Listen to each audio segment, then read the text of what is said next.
অগ্নিগর্ভ নেপাল ইতিমধ্যেই পদত্যাগ করেছেন নেপালের প্রধানমন্ত্রী কেপি শর্মা ওলি। বন্ধ হয়ে গিয়েছে আন্তর্জাতিক বিমানবন্দর পরিষেবাও।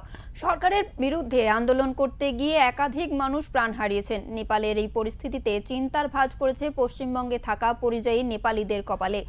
রাতের ঘুম উড়েছে তাদের। উল্লেখ্য, বীরভূমের বোলপুরে রয়েছেন 20 থেকে 25 জন নেপালি। দীর্ঘদিন ধরে তারা বোলপুরের নাইট গার্ডের কাজ করে। তারা জানাচ্ছে নেপালের অবস্থা এখন খুবই খারাপ। এই কয়েকদিন ইন্টারনেট পরিষেবা বন্ধ ছিল, আর তাতে পরিবারের সাথে যোগাযোগ করে উঠতে পারছিলেন না তারা।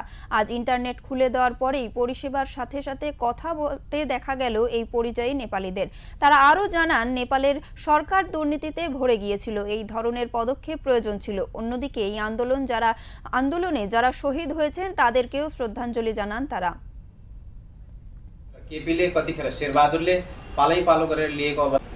আমরা খুব অসুবিধায় ছিলাম। আমরা যে ইন্টারনেট, ফেসবুক, হোয়াটসঅ্যাপ সবাই বন্ধ করে দিয়েছিল। আমাদের নেপালে যে এখনই যে পরিস্থিতি আছে, যে নেতাগুলো আছে সেরা সবাই একদম চোর, ভালো নাই এটা। এই জন্য আজকে যে কাজ হয়েছে সেটা খুব ভালো হলো। আর একটা আমার দুঃখ হলো কি, আমরা যে 19-20 জন লোক মরা হলো, এটার আমরা খুব দুঃখ আছে। আর দেশের যা হবে এখানে নতুন লোক আসবে, আমাদের যে রবি লামি ছানে, বালিন সাহা, হরপসাঙ্কাম এই লোক যে আমরা আসবে, সেটাই আমরা খুব ভালো হবে। এই জন্য আমরা প্রবাসী আছি। আমরা ভারতে কত ভালো করে থাকছি, আমরা কত মান সম্মান আছে সবাইরে। ভারতের নেপালের কত সম্বন্ধ ভালো আছে। এরা যে এখানে কেপি শর্মা ওলি আছে, এরা খুব বদমাশ লোক, এরা ভালো না। এরা আগে একটা লোক মারে 14 বছর জেল খাটে এসেছে, তারপরে এখানে প্রধানমন্ত্রী হয়েছে বলে এখানে ওরা মানে জবরদস্তি করছে। অনেক চিন্তা আছে পরিবার জন্য। আমরা 2-3 দিন ধরে, 4 দিন হয়েছে, আমরা 4 তারিখ থেকে আমরা কথা বলতে পারি নাই। আমাদের কি হচ্ছে না হচ্ছে আমরা কিছু জানা ছিল না। এই জন্য দুশ্চিন্তা ছিলেন, একদম দুশ্চিন্তায় ছিলাম দাদা। এই জন্য দেশের অবস্থা এখানে আমরা ভাবছি একটু ভালো হবে, নিশ্চিত ভালো হবে। আমরা মনে করছি যা আছে একদম ভালো হবে। এখানে তো যে লোক আছে একে সবকে তাড়াইতে হবে, না হলে একে মারলেই ভালো হবে।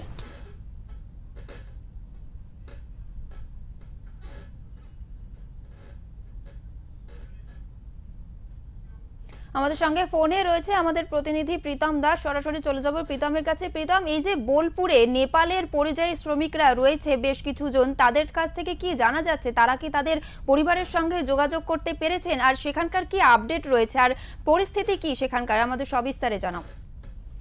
দেখো, একদম চাই যে বীরভূমের বোলপুরের প্রায় 20 থেকে 25 জন কিন্তু নেপালি রয়েছেন দীর্ঘদিন ধরে।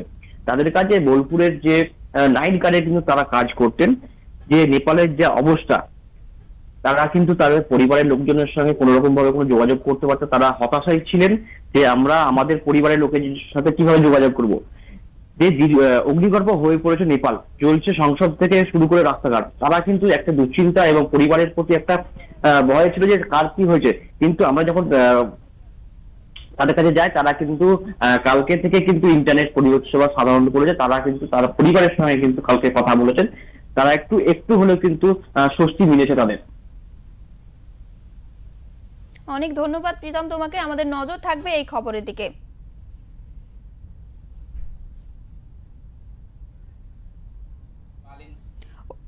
অগ্নিগর্ভ নেপাল ইতিমধ্যেই পদত্যাগ করেছে নেপালের প্রধানমন্ত্রী কেপি শর্মা ওলি। বন্ধ হয়ে গিয়েছে আন্তর্জাতিক বিমানবন্দর পরিষেবাও। সরকারের বিরুদ্ধে আন্দোলন করতে গিয়ে একাধিক মানুষ প্রাণ হারিয়েছেন। নেপালের এই পরিস্থিতিতে চিন্তার ভাঁজ পড়েছে পশ্চিমবঙ্গে থাকা পরিযায়ী নেপালিদের। রাতে ঘুম উড়ে গেছে তাদের।